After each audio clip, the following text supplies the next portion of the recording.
And I'm live.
typically how I do my exercises most of the time.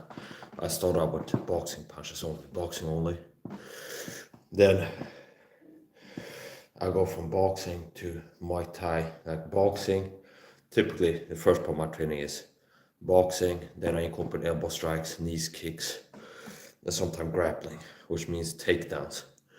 And then sometimes later on going to knife fighting. So takedowns, and then you can finish up on with knife fighting, ground and pound, or kicks to the cranium.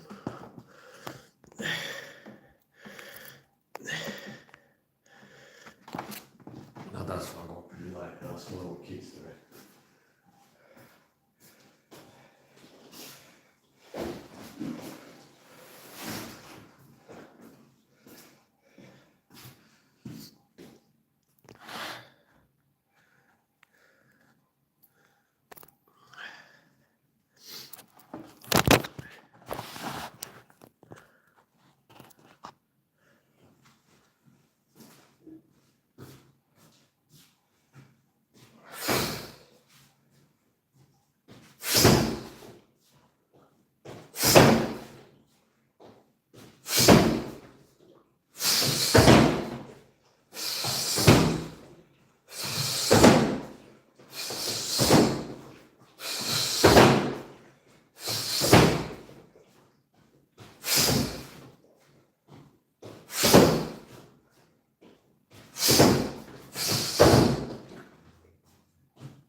The body's got a new neck, and I think that they like it.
First kicks were regular kicks, and the last two I threw they were steel cap shoe kicks. Toe kicks. Kick with the toe.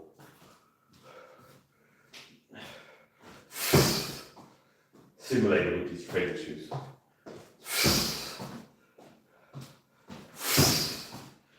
Kicks to rib cage can be devastating with steel cap shoes. Kicks anywhere.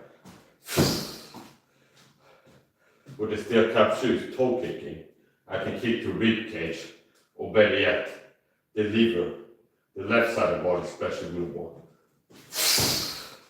Kicks, steel cap shoe kicks, toe kicks to rib cage or liver. Normally, even if the arms hang down like this, I throw a kick, like a regular kick with the shin. This arm is taking some power from the kick. With the steel cap shoe kicks, you can target the body Even if there's a guard like this, for example, I can kick here, in front, in between, behind the guard.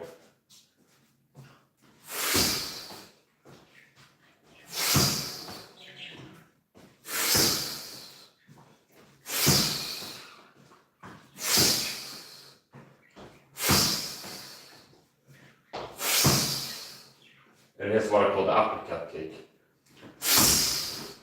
Kicking in the mouth, the jaw, under the jaw, to front of face. That's the uppercut. Still keeps you fighting.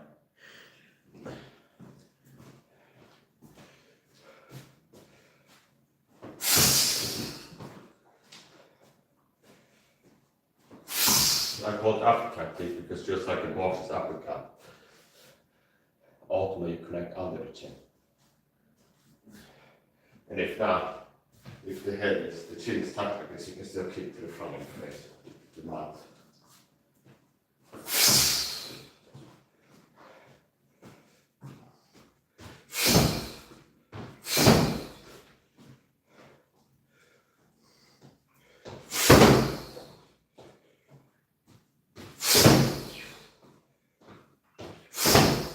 It's easy to be great nowadays because most men are so fucking weak.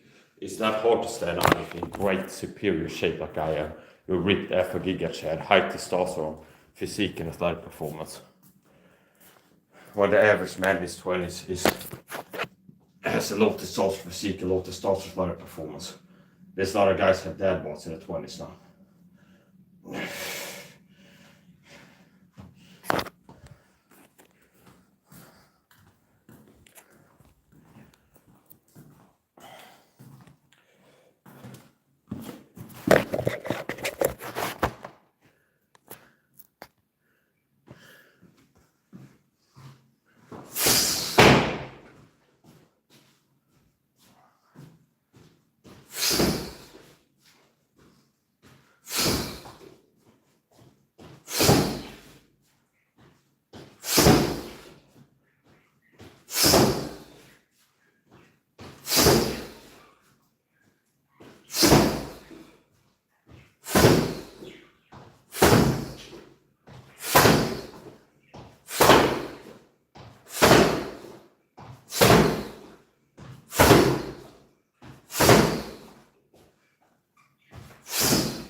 Still cup now.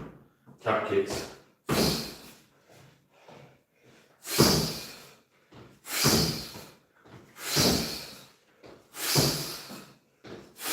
alternate between different target zones. Liver, rib cage, groin, solar plexus.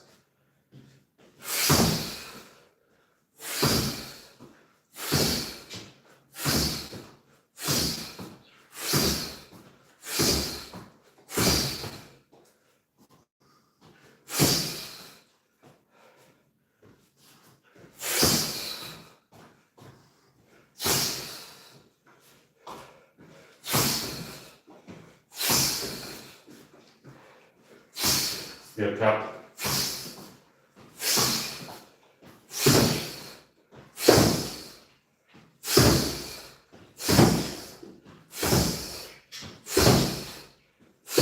These are cap feeds. You should be able to tell. Somebody knows a thing or two about to tell when I'm switching without saying it.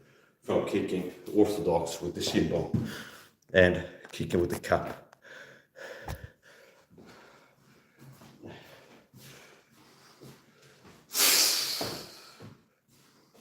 I don't stretch and warm up for my training. I let the first part of training be the warm up. Right, a great basket.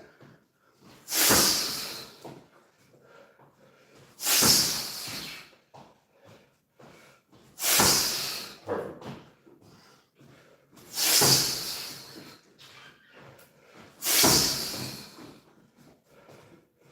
I notice how that can kick in between the goal because you saw it kicking.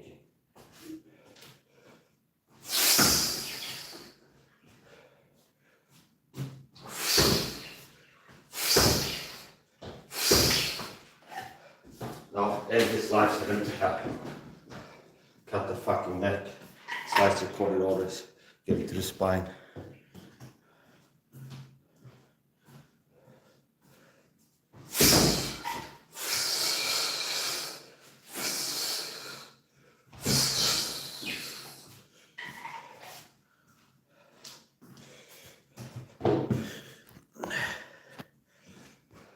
Sometimes I do the training too, I do takedowns like this. And then finish them by kicking to the cranium or knife fighting ground and pound. You finish them on the ground. I took best one end of the training today. I focus on the kicks. I'm not training for sport fighting, I'm training to kill people, understand? Because street fight is self-defense. If I get into a fight, it might be to the death. I don't have plans to compete in martial arts. I have not decided to. If I'm not using martial arts, most likely will be in self-defense. And a lot of times you don't know if you're going to have to go lethal on them or not. It depends on what you're faced with.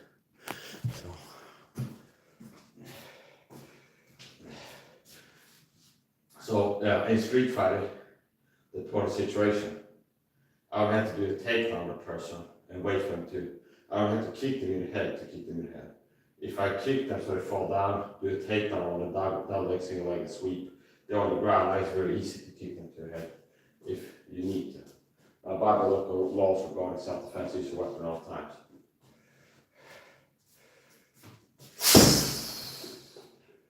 Huh?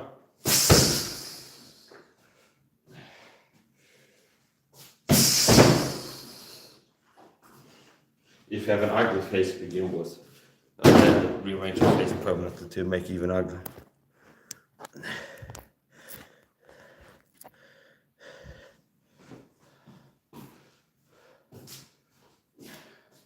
I got the punching power. If I hit you in the head with an elbow strike or punch, you might never be the same again. You brain damage.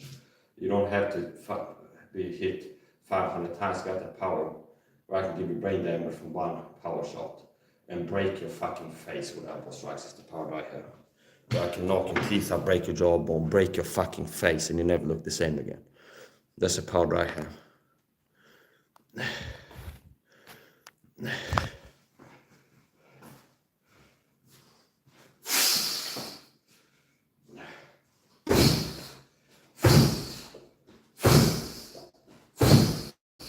The most important part is that martial arts training, for the average person, the most important skill is to go as a person, not be a person that's in the room with somebody doing things that will make anybody feel like hurting him. See, the most important martial art, the most important skill, but as important as learning fighting techniques, fighting with knives, close combat, hand-to-hand combat. More important than those skills, or at least as important, is not being a person that end up getting in fight because you're provoking people and do things that if you're in the room with them, anybody will feel like hurting you. Okay. So avoiding conflict is about as important as getting better at dealing with conflict.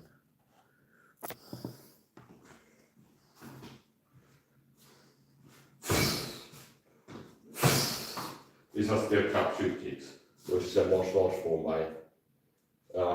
I have on style. Steel cap shoot fighting system, which means kicking with steel caps, which I see the toe kicking. I'm not going to throw the steel cap and I've done it other positions, but this is a steel cap shoot kick. See, and it's soft kick with the cap to the rib cage. Prime targets on groin, knees, shin bone, wherever. See here, the rib cage.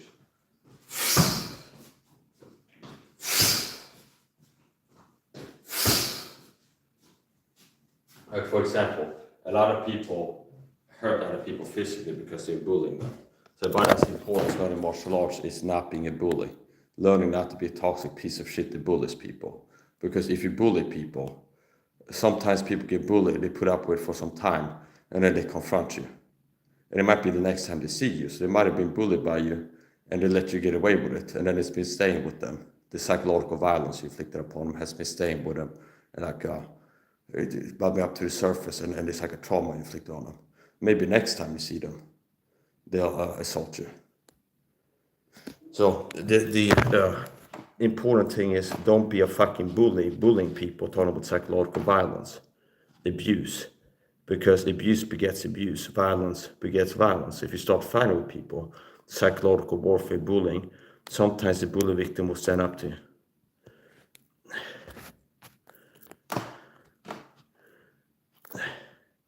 And that's a dangerous thing to be. In the room, being a bully, being in the room with somebody that you've been bullying and finally have enough to stand up to. And I'm not recommending that.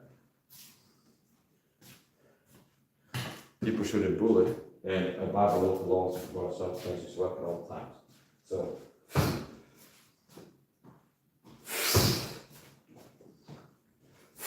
these are still cut through kicks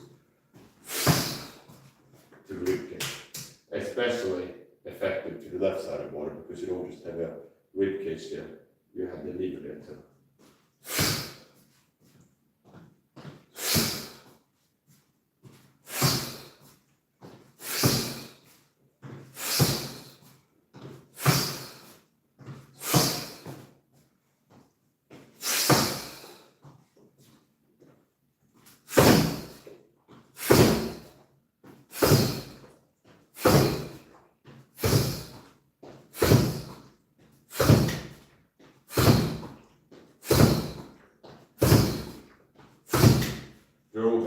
In a podcast like by the clip that showed up, where it's like bullying people is so crazy, so dangerous, because people don't just let people bully them forever.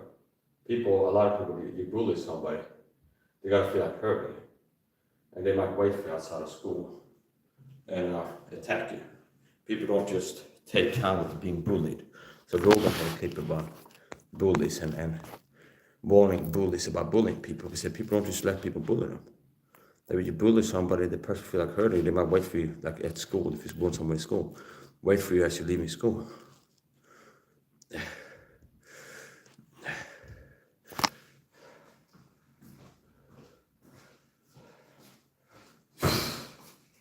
I actually did that to a bully when I was in high school. I stood up to a bully, and this is before I could fight, like really. Okay, meaning I had the mentality of fighting, the courage and stuff, and the willingness to get hurt and like the risk involved.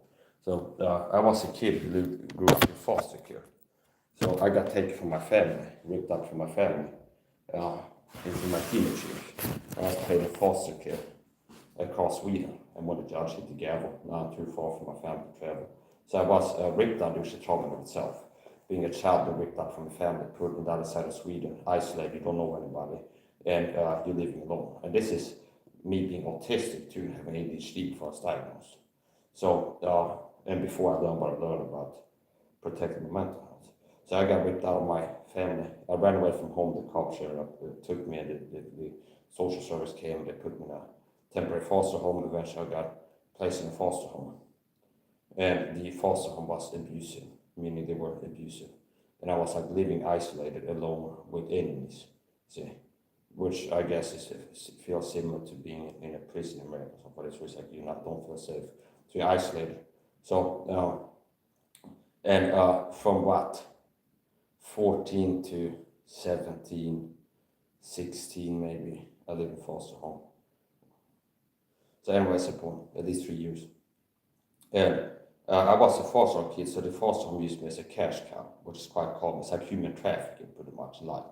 Whereas like a lot of foster homes in Sweden, they use the foster kids as a cash cow because they get paid like $5,000 a month per foster kid or something like this.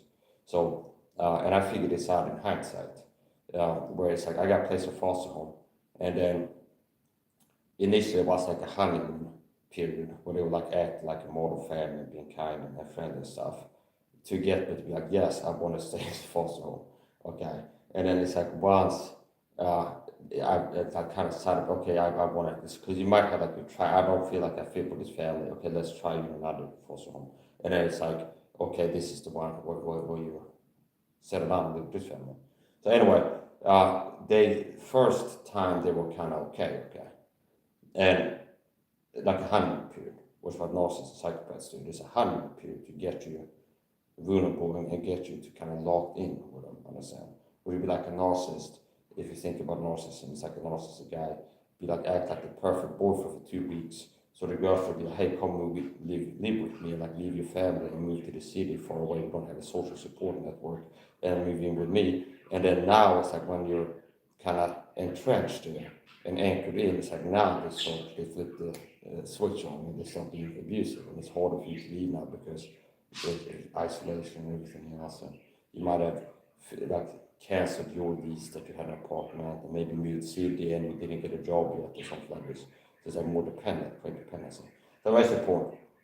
But I was psychological. See, I grew up in a foster home, and I had to grow up. I became a man like in my teenage years. So I grew up and became a man when I was a boy. I mean, I was more masculine in my character and physically than a lot of men are now.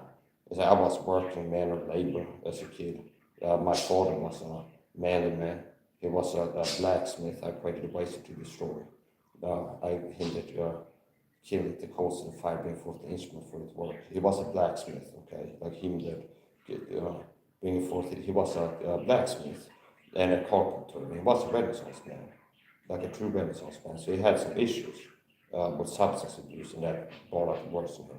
But kind of before that, he was a Renaissance man, very admirable man, where he was not a one-trick pony. He was like rare. He could paint, and I still have pictures of his painting. So he could paint, okay, make paintings, a beautiful art painting. So he was a painter. He was a carpenter and a blacksmith, and he had a job to teach arts and crafts in a school, like a Waldorf school. So he was the teacher that taught blacksmithing and carpentry, things a bit for arts and crafts class. So not just like an average job, it was like a pro, I understand. And he was making furniture like chairs and tables, to the point where he actually sold one of his pieces where he made like a dining room piece, all handmade carpentry, like old school carpentry. And it, like the classic style is like using glue and kind of fitting things like puzzle pieces and not relying on like real like nails and stuff like this. So one of his works that he made like a table set with like chairs, maybe 6 chairs and a desk, like a coffee table, dinner table. At a hotel in Norway actually bought it for like $5,000 or something like this. It was something that as a kid I was surprised how much money I paid. Like that is made not a deal. And it's like, understand.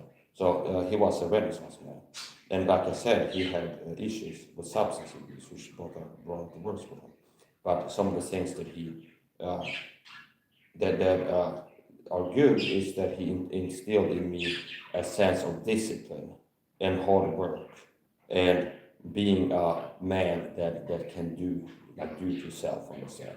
It's like something ways to fix it, you try to fix it. And it's kind of shameful that you're a guy that you have to go to a professional at the time. Hey, the computer broke, I had to take the computer shop. The car broke, I'll take the car shop. But he was like a get it done person. And then like a true Renaissance man. He could paint, he could build, he could garden, he was planting a garden, I planted views. He planted a garden, and he was like a botanist, he would do gardening and all kinds. So he was a true Renaissance man. And also he instilled in me masculinity, like not being a sissy, okay, and being strong and working hard. So I was like a helper to him as a boy, which means manual labor. God instilled in me. So, uh, meaning you'll be like, we live in the countryside, he's a carpenter, he's got projects, okay, we're gonna build a pattern, we're gonna build like a deck outside of the back door, okay, and a fence around the wooden fence. We're gonna dig a garden. We're gonna build a fence around the house, and it'd be like, hey, go lift those rocks. It's like a pile of rocks, and it's like I'm like 8 or something. It's like get a rock and carry it for him. It's like where do I put this? I put it back there, understand? And like a helper, like, hey, go get a number 10 branch in the garage, and everyone gets number 10 branch. Just looking at a man to model, like a guy who's working, and then also learning by like seeing what he's doing, and then him giving a lot of tasks and be like, hey, get this little shovel, start doing a hole over there. Can you get that tool over there? And it's like, can you dig here? Do you understand? So it's like carrying stuff and helping out. So anyway, I said point. To the top of your bully, okay? It's like much. It's like to get. It's like start talking about bullying. There's about led up to that. So that's the point. I ran away from home, okay? And the cops came and the social workers, and then I got placed in a temporary foster home. And how old was I? Maybe 12 or 13 when I got taken. And Mike got taken by the state at 12 years old. So I got taken and okay, and placed in a temporary foster home.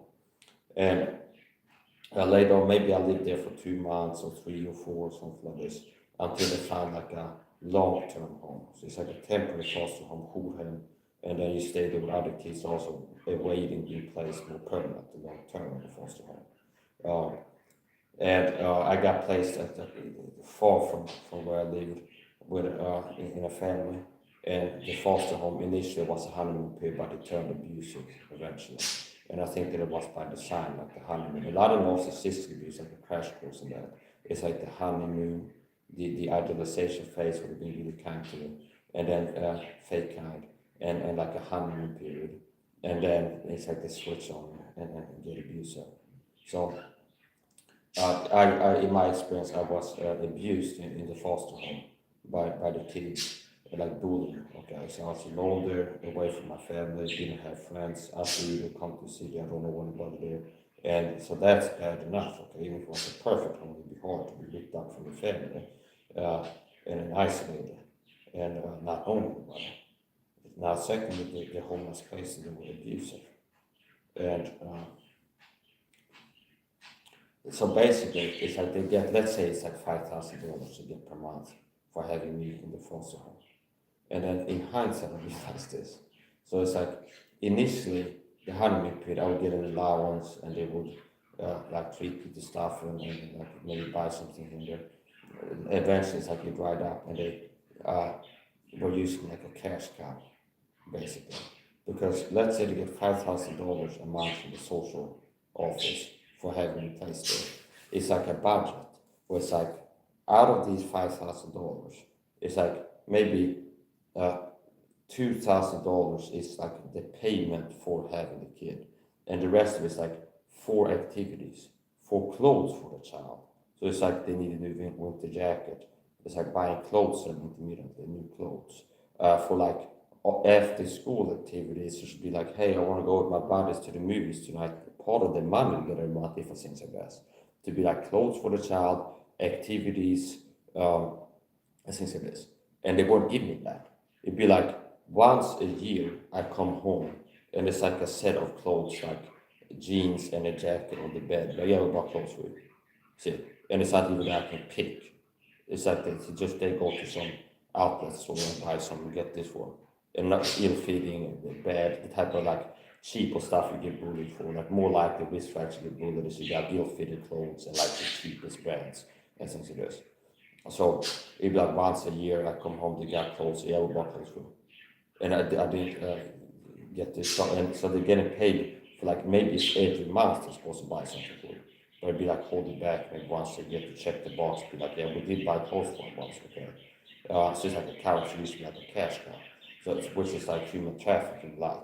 Because I get a child away from the family, so Swedish social workers, and then he gets abused. And then the social service get tax money for keeping him. And the foster home gets money to help me there. So anyway, I was a late bloomer, like a scrawny little kid.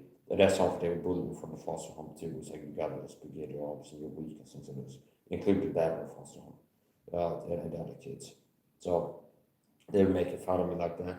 And the speaker, which this is also the start of my striking, real like striking training. So one of the things I started doing was they had like a mirror, and I'd be standing and doing things like this. I had one buddy, a friend that I got to know in school. He was training Kempo karate, and he taught me a little bit, like showed me a little bit like karate stuff. So I would be doing like standing for the mirror and doing rotations like this because he showed me it's like karate punching and like different ways to punch. But anyway, here's the point. So I was a skinny, scrawny little kid and a late bloomer, and I got bullied in school, and it happened one time where just the willingness to fight sometimes can be enough to deter a predator. Just showing like a real willingness to fight can be enough to deter bullies at times. And one time that happened, there was some like Chinese, no, Vietnamese girls that possibly had a crush on, okay, and they were being bullied by some guys. And it's like I walk up there and I strike like a kung fu pose that I've seen in the movie. You understand? I'm like, hey, leave these girls alone. Stop bullying them. It's like I started bullying them outside, and they were like, oh, quiet, like, oh, they chase them. And I go like, hey, stop bullying. And the pause is like the earn brownie pause. It's like I stand up for them, understand? To be like, did I kept them like white knight, understand? But it's like I stood up there, and then one of the guys was like, oh. It's like, and I strike like a kung fu pose I've seen in the movie or something like this, understand? And I'm like, I'm ready, understand? And it just, and I wasn't like, I was ready, but yeah, you might come to blows, but I strike a pose, and it's like, I'm like, understand? And he's like, look at me, and then he's like, okay, whatever, okay, let's go, get going, guys. So just like the willingness, it's not all fake, but it's like, if you're like I'm just pretending this part of that, like act like I know how to fight, but it's also the willingness to get in a fight. If the bluff doesn't work, I'm ready to fight. Because what I'm going to do now is like it might lead to him to throw punches, and I'm ready to get in that situation. So that I had the willingness to fight, okay, and risking it. Now that didn't lead to anything. Now later on, there was a guy, a tall, lanky guy, a really tall guy. And I was a short, scrawny kid, and he was one of these rich ass kids where he would have like brand clothing, like luxury brand clothing, and I would be the opposite. It was like I'm like a little bit weird, scrawny guy. He's got run down, cheap clothes, and he would become one of these people. Be like start with low level bullying, be like, oh look at Mike, he's walking with his buddies down the hallway, and I'm walking there, being like a nervous, autistic guy. He's like got bully syndrome, okay. Then he's like, oh, look at Mike and his clothes. Or as they pass, they understand. And I'll be like, things like this would be like taking shots at me, and they're like laughing and things like this. And eventually was something where this guy, who was a lot bigger and taller than me, and this I hadn't hit puberty yet. So, and he was like tall. He puberty, he was taller than me. He might have been as tall as I am today. And maybe then I was like 167-ish, 157, I don't know. But here's the point. As tall as I am today, or tall. So anyway, there was in the middle where he would like bully me. So he'd be like, I feel uncomfortable because if I see him, he's gonna start bullying. And then this is one of my lessons of before I learned how to fight, got better at fighting. Okay, so now before this, my first fist fight I got in was before I was 10 years old and I won it by just punching a bully in the mouth. Bully against it. Stand up to bully. And he started, and I punched in the mouth. And so that was my first fist fight to my memory. And I won it because I punched him once in the mouth, in front of the face, and he's got blood, he looked shocked and walks off, and I didn't want to fight anymore. Took the fight out of him. So I can't dance a bully. Okay. So here's the point. Now this is later on. Okay. So I'm in my teenage years, not like 9 or 10 or something like this. There's this thing where he walks down the hallway, and I've been bullied by this guy several times, and I've had enough of it. So I'm gonna hit him back. So there's like a hallway, and he's walking, and I do like a trick on him, where like as I time it when he's walking past me, and he's walking, and I'm standing here, and then as he's walking past the time, I shoot his leg back like this to do a trip. And he goes like this, but I think he caught himself. I was like, what the hell are you doing? And I think I might actually have ran off. okay. But it's like, you understand, like a trip. Now, he's not very fighting fair and honorably when his 3 guys and pick on a bigger guy, a smaller guy, who's like a foster care victim, is like traumatized, and he's picking him to bully, and he's bigger, and he's with friends, okay? So he didn't fight very fair with me, you understand? So I tried to trip him, and he did catch himself and didn't fall. And I said, what the hell? I think I might have ran off.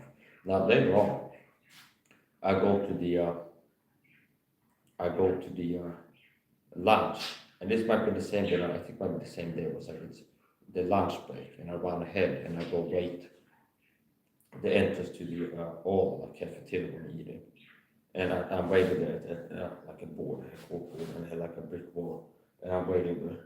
And then sure enough, he arrives, and you can see he's like worked up and coming at me. And he gets me, shouts me, pins me against the wall on the side. And he got me pinned against the wall, and I'm just kind of trying to break free. And I didn't know any of the things that I know now, except from this position, like this one elbow strikes it. I didn't have any muscle memory for this type of thing. So, well, I can drop my weight to get his legs and do double leg takedown. Or like a knee to the groin from this position. Like in hindsight, I go like, well, when I was here, I feel like, what do I do? Okay, there's a lot of things that I could have done that I just didn't know. Like, well, knee to the groin, elbow strike to the body, or like elbow strike, overhead elbow strike, or like grab him this way. Or there's a lot of things that I know now that it's like I could have pulled off if I knew them back then. But it's like he's bigger than me. And we have the same 2 untrained guys, not only fighting moves really, and it's just like similar ability, but one person's a lot bigger. So he's got me pinned against this wall, and it's a ball wrestling where like, I'm trying to break free, and he's like pushing me and yanking me around. I remember that I had pain in my neck after that from since it is. So they didn't come to like real blows there. But after this, there was a home class. There was a home class, okay? And I don't think that he apologized to me at this point. There was a home class, a homesteading class, where they have like a school, part of the school. It's like teach you how to adult, okay? When you're an adult. So they had like a classroom that's like kitchens, one kitchen after another, and they can have the teacher go from kitchen to kitchen, and you have like the job to cook or something like this. There's like a row of kitchen islands, so you can go and the teacher go and look at how's this going. Yeah, it's going. I understand. And he was in there, and then he was maybe gave me a dirty look or something like this, and I got like a knife that's about this big, and I'm just like looking at him while holding the knife, and because he gave me a dirty look before, I'm like just looking at him, okay, and then I see fear in his eyes then, because I'm within 15 feet from a huge knife, and I'm looking at him like, what? You just gave me a dirty look, what? Okay, and he's like, oh, to the teacher, the guy's holding a knife, look at him, I'm like, oh, yeah, I'm cooking, you looked at me, I look back at you, what's the matter, okay, see, then I think after this, he left me alone. I think that was the last time that he fucked with me. And I think he might actually have approached me like, hey, let's just leave each other alone or something like this. And I'm like, okay, whatever, okay, just mind your business, mind my business, or something like this. But I think that after this, he kind of like, hey, let's stop messing with each other. Like another time, it was like, hey, let's stop messing with each other. I'm like, okay, sure, fine, let's stop messing with each other. Okay. So anyways, the point. And this is like a case study in bullying and what people feel like doing to you and what you risk as a bully. See, what you risk as a bully. Because people don't just let people abuse them and bully them and taught them psychological violence forever. You're risking, if you're provoking somebody, bullying somebody, that they will hit you back somehow, some way, somehow, sooner or later. It could be in the moment, they're not reacting to it. But the bullying you did to them stays with them. And if that keeps coming to the surface like a trauma, then it's like they did this to me. And they start plotting and scheming and think about how to get back at you. See? And so anyways, the point.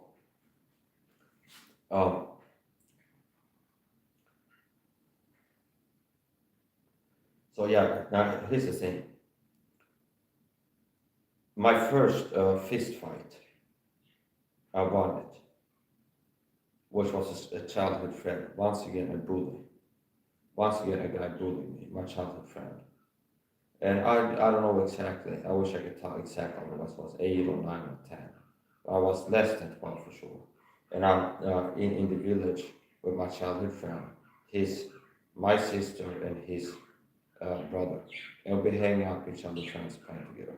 And it turned to bullying, like in the forest area, in the upper room. And it started going like, Mike, understand? It's like bullying. And it's like a group of kids over here, like, Mike, that it gets bullied. Mike, the bullying. And I start feeling really abused. And I just get mad and I walk up on him and punch him in the mouth. Just sock him right in the mouth. So in this area. So like I could bolt the nose of the mouth or just the mouth, the jaw. But how he reacted to just walk up and straight from the hip punch in the mouth is like shock. So he got hit and then he has like blood on his hand and his face and like a look of bewilderment, surprise. And it's like, what the hell just happened? Okay. And then he just starts like walking around, and I'm ready to see if it's going to be more funny after this, because he just punched the guy. And he's shocked and walked off, and like this. So I can't miss a win, because I punched the mic once. And it was a second punch unprovoked. If you start targeting somebody, the fight started there. Okay. If you start doing narcissistic abuse, bullying, sudden not pick on somebody, you're fighting the person, you're trying to hurt them. This is again hurting each other game you just started see. Doing violence, psychological violence. You just started a fight, understand? If you start doing things to make the person feel abused, bullied, you started a fight, understand? And it's up to them if they don't fight back or if they fight back and how. Okay. And like I said, the Bible local law for self-defense using weapons. But I know that in my life, when I've got a physical with somebody, it's been being bullied before that, and never unprovoked. So that was my first street fight, fist fight, and it's just one punch, and it took the fight out of the person. And I didn't run after him and like beat him to the ground. It's like he's a defeated man. I punched him. He started a fight bullying. I punched him in the mouth. That took the bullying out of him, and he doesn't want to fight anymore. So it's like okay. Now his support.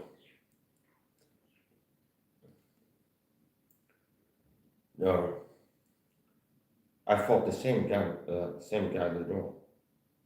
It happened again that we fought. And same thing there, he was violating my boundaries. I had told him, don't come around me. So we live in the same village, childhood friends. And he turned on me, okay. In hindsight, being taught really, I won't be surprised to receive flipped and started talking. It's like he got recruited as like an agent for the deep state program, gang stalking. I won't be surprised. Now here's the point, the behaviors talks no matter what the motivation is. So if it was a flying micro, is generally toxic. But he had started getting weird with me again. And it'd be like things I will cut my own hair, and he'll go to hair salon and be more metrosexual than me. Okay, meaning it's like he's gonna have the brain clone and like I'll piss it up. And I was like that for a while. Where it's like I wanted to have like hair gel and wax and some hairstyle and like a look that wasn't really that masculine or something like this, but just like okay. But he was more like that. So it's like I show up and say I cut my own hair and go, I'm not like fucking pussy like you cut their own hair or something like this. Hang out at his house. He says something, I go, what the fuck? and I leave. Another time, he shows up and wants to talk to me, says. And he's like, oh, don't you feel like a fucking loser that you don't have a job or something like this? That you're not working. And he said, I had autism, ADHD. And there's a reason that I'm on disability. And I was honest before I had a diagnosis. It's like, it's not the right thing for me. I can't really deal with that. So anyway, support. It's like bullying stuff at my house. And eventually, with all the stuff that he's doing, passive aggressive and fucking with me and more work aggressive, it gets to the point of I don't want to see you again. Don't come around me. You're not welcome. Don't come to my house. I'm not coming to your house. It's like we're done. We're not friends. I don't want to hang out with you anymore. Don't come around my house. Don't, okay. I'm not coming around your house. Don't come around my house. And just leave me alone. Just stay away from me. And now, purposefully, it happens where I'm sleeping and I get up in the morning and go to the kitchen to get my coffee or whatever. And he's sitting at the computer desk with my brother, my oldest brother. So despite I told him don't come around me. So this looks like he's trying to ask for me around the house and bully me. And be like, oh, Mike said he don't want to come around his house. Don't want to see me anymore. So I'm going to use his brother to get there. So he'd be like, hey, can I come play video games with you sometimes? Like he'd use my brother to get in my house with that possibility. So I told him, I don't want to see you, don't come hang out. So he's like, use my brother, hey, let's play video games, something like this. And I wake up and I come up and he's sitting at the computer desk with my brother. After I told him, don't come around my house, don't come around me anymore. And it's like, I'm still like half awake. I open the sitting here and I open the fridge and it slams against the back of the chair that he's sitting on. And I'm like, oh, okay, I see. Because I guess with the adrenaline cord, it's not possible. It's like I didn't have that good control. Do you understand? So I'm just gonna open the fridge and bang, it slams against it. Possibly I was a little bit stressed. And he like boom, flies up out of the chair and like squares up with me, understand? And I think there was like a push, like a hand, put hands on me, push, and then something twitching in his arm as if he's like going to throw a punch or something like this. So he gets in my face. It's just an accident. I hit the chair there, and he gets up and like a push like this, and then something as if, do you understand, like he's blowing up, like he's charging up or something. There's some kind of twitch as if he's about to throw something. At which point I punched him twice in the ear, bang bang like this. I still practice in training sometimes. I fell in love with that punch, fall in love with my punches because it's like that. I've seen that be an effective attack before, where it's like from here, bang, straight from the hip, double tap to the ear. So the first punch was from the hip, bang, just like this, okay? And it's not even like good boxing damage, it's like down or something like this. It's just like straight from here, bang, see, like just from the hip, just bang like this, kind of mostly arm punching here. And then bounce off recall, and then punch again from this knee position.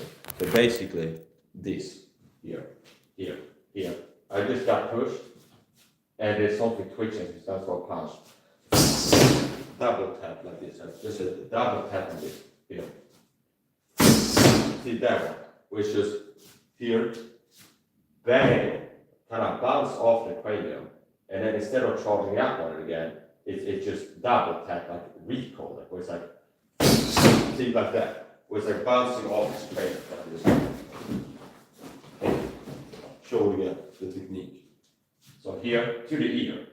So from here, see, and it's first part from the hip, bang, bounce off the cranium here, and then not bring all the way back, but it's like bang, bang. See, it's like bouncing off the head.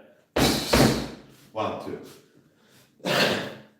And the effect that had on him, it got him like dazed, like wobbly. Like if you watch boxing, I've seen this in boxers, like when they right before you get knocked out, and the other guy smells blood and finishing him.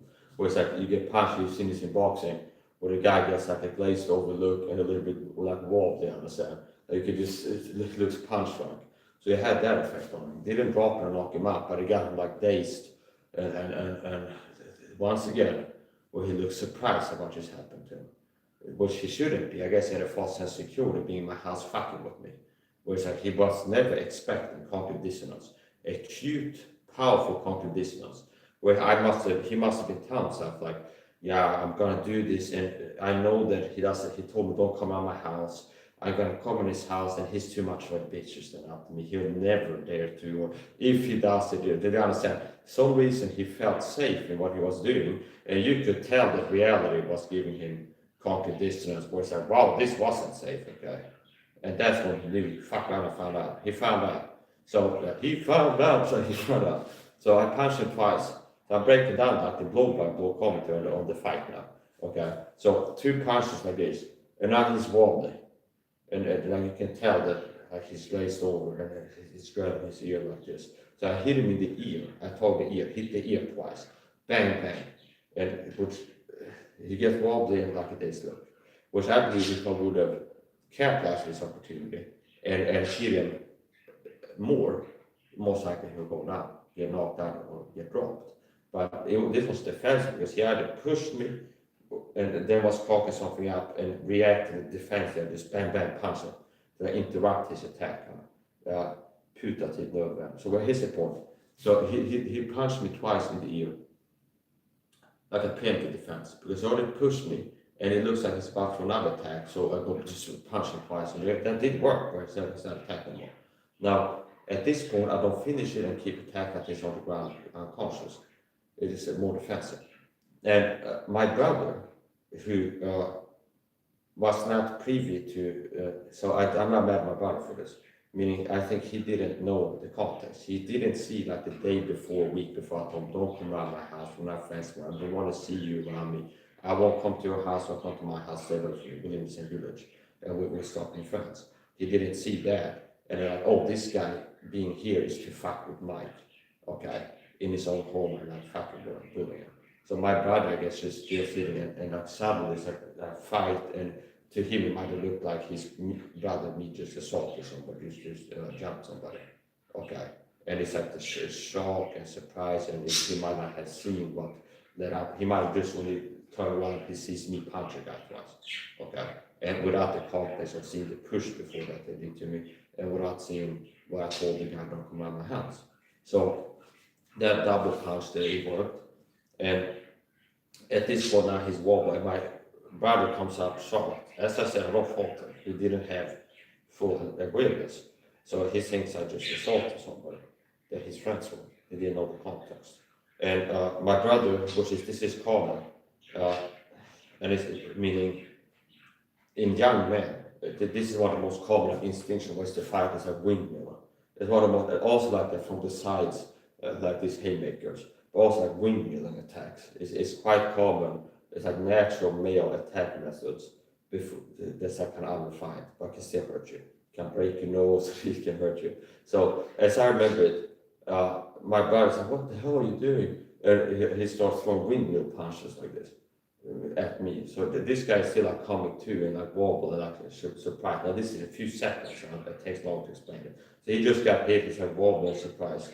And then my brother was like, what the hell? And he just starts throwing windmill punch at me, kind of like this, kind of like this, like windmill punches, like this, like hammer fist, like spinning hammer fist, kind of like this.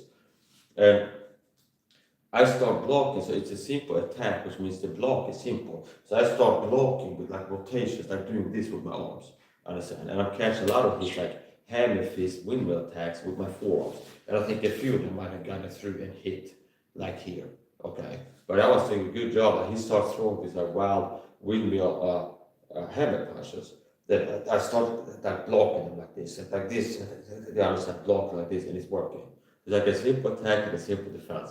Okay, it's like an instinctual way to block something's coming here. It's like a block here, and understand. And a few of them might have gone through and hit me at the top of the cranium, but it wasn't like knocking me out. Now the same punch, if they hit me in the nose, it can really hurt you. And it's somewhere else, it's like this hammer fist. Now at this point, so my brother, I'm not looking to fight him, understand? I'm not looking to, so I'm not throwing any punches. Like I'm blocking his attacks, and I'm not attacking. I'm just focusing on blocking his attacks, and I'm counter-attacking. At this point, this guy's come too, and because I'm offline like this, so if I want to protect against a takedown, there's a reason for the fighting stance like this, because I can sprawl if somebody shoots a takedown on me, and I can do all kinds of stuff. So I have more a push kick to or push. If I have my hind leg back here, that gives me some break, and it's even harder to like top of me. So if you're here and get pushed here, it's easier to take you down. If you're standing sideways, you don't have like a base with one leg back. So even like the boxing stance can make it hard to take down than a person standing like this, okay, normally. So here's the point. At this point, I'm blocking punches. This guy comes to, he sees his opportunity, and he dives on me and does like a takedown. Now he's not a trained wrestler, I don't believe, but he's just a kind of like a tackle. I'm here blocking punches, and he comes to and like shoots on me, and that's like a tackle. I fall down on the ground. It's like a hard floor. It's like a rug on it, but it's not too much to cushion the blow. Fall down on the ground, and now it's like a wrestling match. And I wrestle two people. I'm getting kicked in the head as I'm on the ground too, with like no rabbit kicks. I'm getting kicked in the head as I'm on the ground, and I'm getting dazed too. And I'm wrestling with this guy, and I didn't really know what the wrestling moves. I didn't know rear naked, how to do rear naked. I didn't know how to defend rear naked. I didn't know how to do arm bar. Any of these like things that this I know, like if I'm in this position, I can go for this and try. So his support. It's just like instinctual, like he's trying to push me down. I got to try to push up, okay? He's trying to like hold on to my arm. I got to feed the arm. He's trying to push me down. I got to push up, okay? So it's like instinctual wrestling. And eventually, it's like I lost. They were like trying to get me. He was like, give up, stop, and I was like, okay. And eventually, it's like okay, let me go, I'm down and stuff like this, and with tears in my eyes, okay, I got my ass kicked. So it's like when I come to with tears in my eyes, I'm like run off, so mad, and go to find some place to lick my wounds, okay. But here's the thing, notice how being kind there, I could have knocked him the fuck out, understand?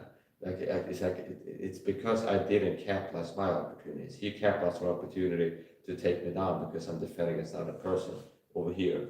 And when I saw him dazed, if I would have hit him again, most likely he would go down and get knocked out. Okay. So, anyways, the point.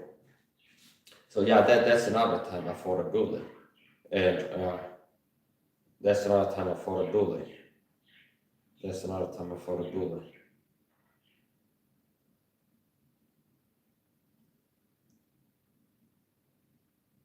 I've seen all kinds of stuff. I've seen people too. So I've had some experiences with bullies.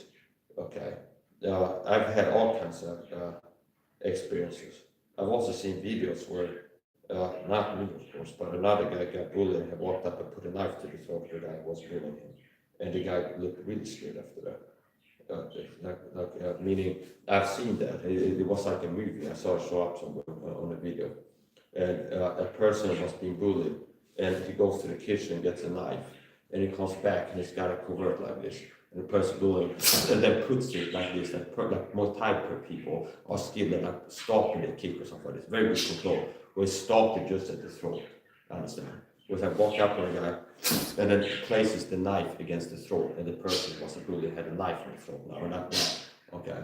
And without a cut, without a scratch, that's control. It was like the person must have had some skill wielding knives and stuff somehow, because he walks up to the guy, puts the knife against his throat, and like pulls it last moment, so it's like touching the throat, but it's not leaving a scratch, not a cut, and it doesn't hurt the person. It's like this, and he's got against his throat, and the person is really scared. So there's all kinds of stuff that can happen to people for bullying others, and I don't care who you are. If you're an old lady, an old man, you're 20 years old, whoever you are, it doesn't give you a right to abuse people if you're a woman or elderly or out of shape or something like this. It's like it doesn't make a difference. If somebody bullies somebody, abuses them, you're fighting against them. So don't get in a fight. Don't join an army fighting a war against somebody if you're not ready for war, understand? It's like, if you're an old lady or an old man, don't join the Ukrainian army and go to war fighting the Russians and then act surprised like a victim if you get bullets thrown at you, because you chose to show up in the war fighting, understand? So it doesn't give anybody, bullying is wrong no matter who does it. There's nobody has the right to bully others, not because you're old. And on top of that, I've seen a lot of people in the gang stalking, they are paid bullies, they bully me. A lot of times they say, it's all perception management. So it's like, a lot of times they use the elderly in women for some of the worst attacks because they were hoping that I will get mad and it will be a bad look. Perception matters for these people. So they have people bullying me every time I go to the supermarket or even though at home sometimes.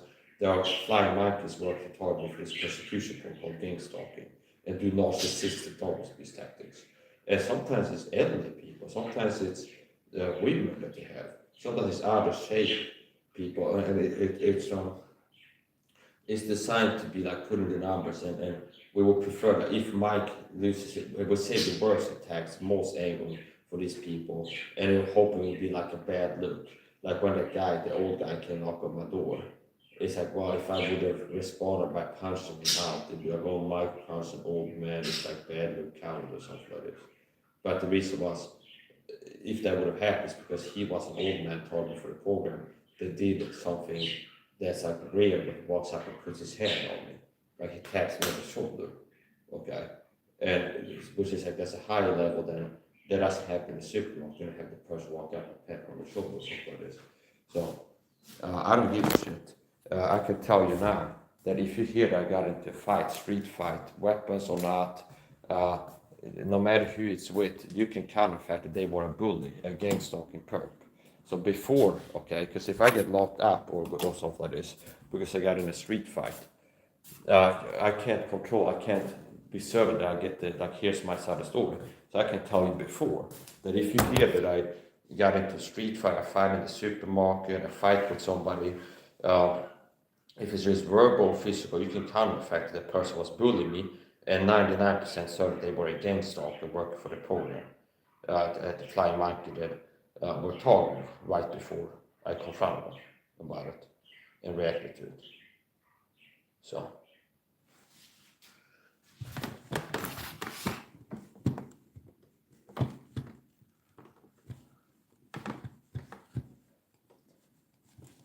My computer seems to froze up. Either computer froze up. No, it was just the.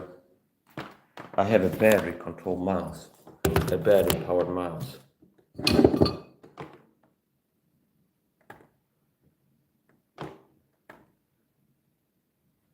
I saw somebody left a comment. I'm gonna see. Don't expect me to take you seriously.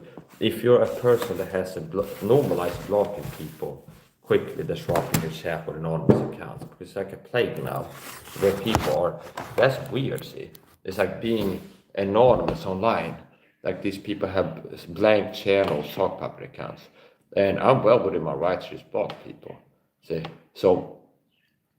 Most amateur individuals means there's people that have a job to bully me online and harass me, to show up and like, haha, you suck, Mike, F you, and attack me online, okay? And 99.99% of those people have blank accounts, see? Meaning channels, empty channels, no videos, live streams, no picture of the face, and things like this.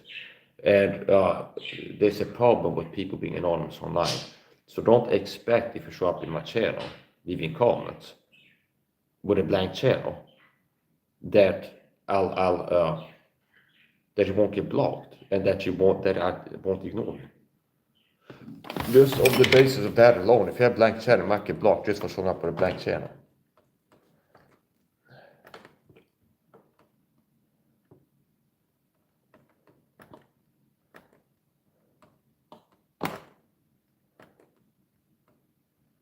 You said I have some comments.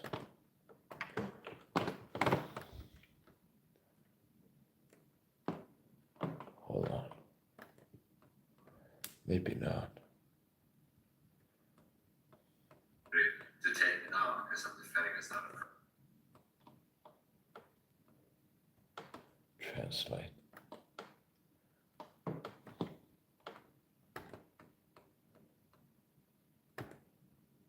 English. Okay. Well, maybe this was a normal person and not a bully. Sometimes people come to my chat and they don't have an account and they're okay. Maybe this was a normal person. Somebody came in and wrote in Thai language. They go, wow, what are you doing, host? I'm training. Okay. So maybe I was a person who wasn't like a bully. So a lot of times when people show up and they have a channel without pictures and without no videos. It's that empty channel. A lot of times these accounts show up bullying me, harassing me, Mike, haha, you bad, understand? So just somebody show up with a blank account, it's like, here we go again, maybe it's one of these people. Okay, so now this person, when I click translate, the comments themselves weren't obviously attack comments. So I don't have a problem with that account.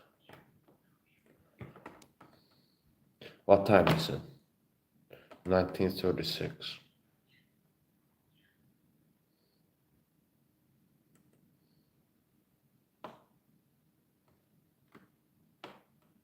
Maybe that's before I turn off the checkers.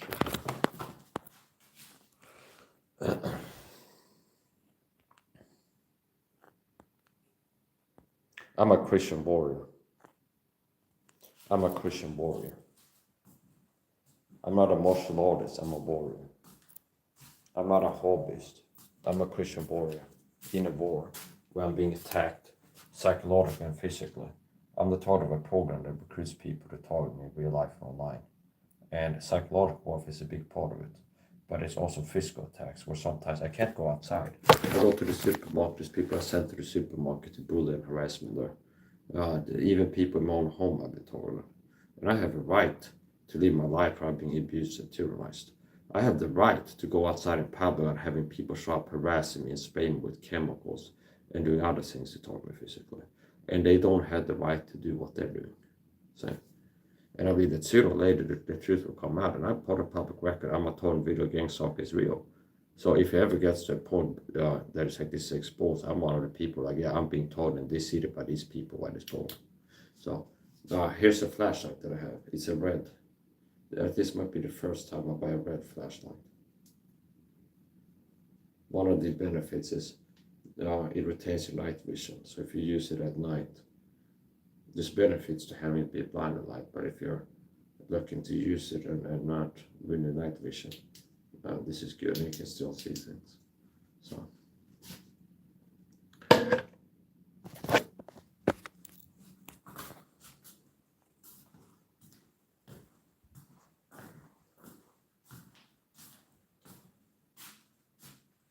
Yeah, I'm gonna end this live stream. I might go live again.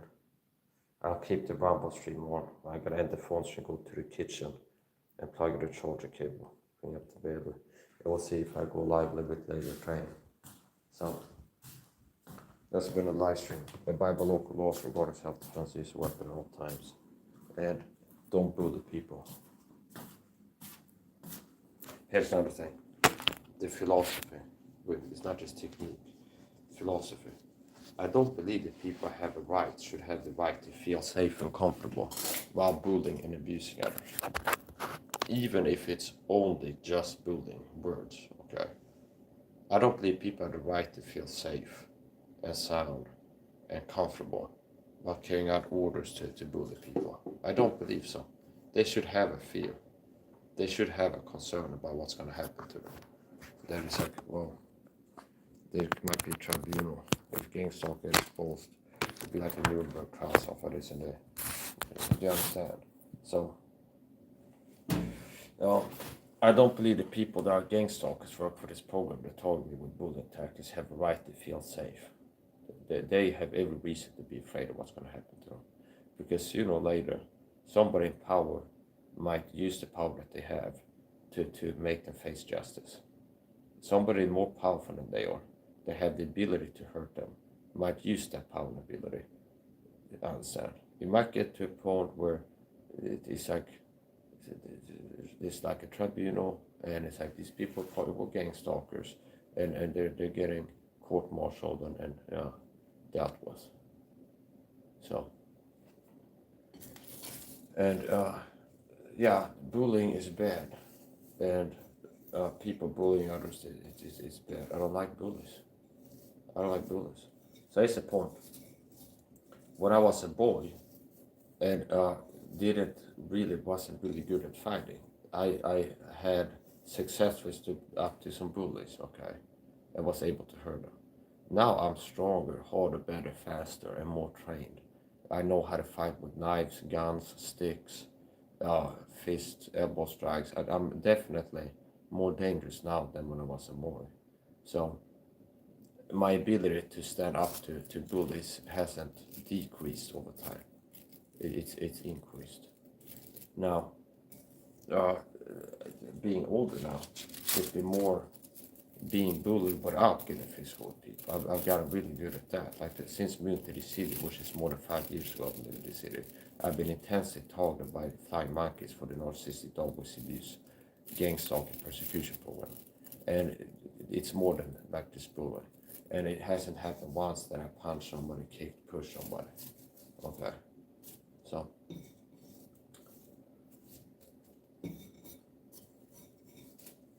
now this program, I believe I would have the right to get physical with them. Because if you're doing something, anything, that shows that you're working for this program, say, in the supermarket, one of these people shopping ICA Quantum supermarket harassed me every time I go shopping. If you're doing anything, they're just like, oh, here's one of these people working for the program. You just showed that you're an enemy combatant. You're part of an army. Even if it's the first time you work for it, you're a new recruit. You're working for an army waging war on me. That's been waging war on me for years, psychological warfare, that has attacked me physically. I have permanent damage to my right leg from being shot in the leg with a dart gun by one of these people I've reported before, in a corner store. That's what I think it was. I've been shot in the leg with something, and have announced bottom right calf from that. I've been sprayed with chemicals by program before. They've had people try to rig accidents in the supermarket and corner store. They're trying to make me have accidents. I've been sprayed with chemicals when outside. The perp cars have caught the license somewhere like a perfume, like in the air, like gas as they're passing it. Chemical toxins, chemical irritants. So if you show you work for this program with your behavior, you're a soldier in an army. And even though like you're not like the special forces like I am, like an elite soldier compared to the average person, it's like you're like a riffraff conscript forces. You're like the run-of-the-mill peasant farmers get a pitchfork and don't run. The point is this: technically, this program is waging war on me, physical and psychological warfare. If you work for this program, you are an enemy combatant. You are working for a program that has been targeted with psychological and physical warfare, has attacked me physically before, and in ways that could have killed me. Okay. Now, I intend to not, it's like it sounds passionate, I don't intend to get physical with them. Okay.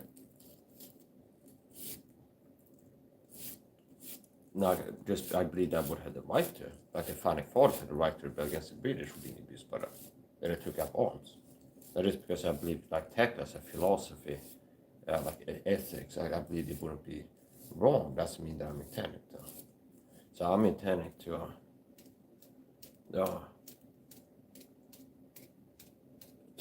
enjoy it as much as possible.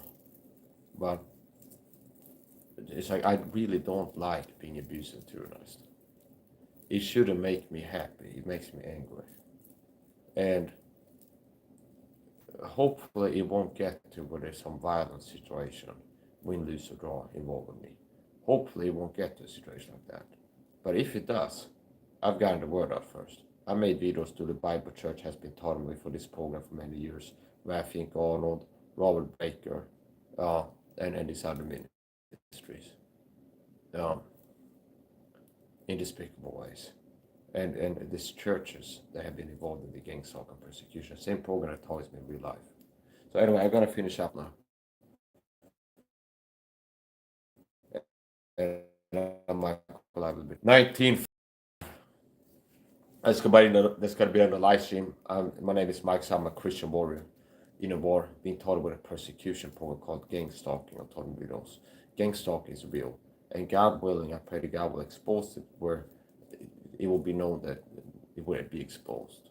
Okay, it will be exposed. There's a bit on the video.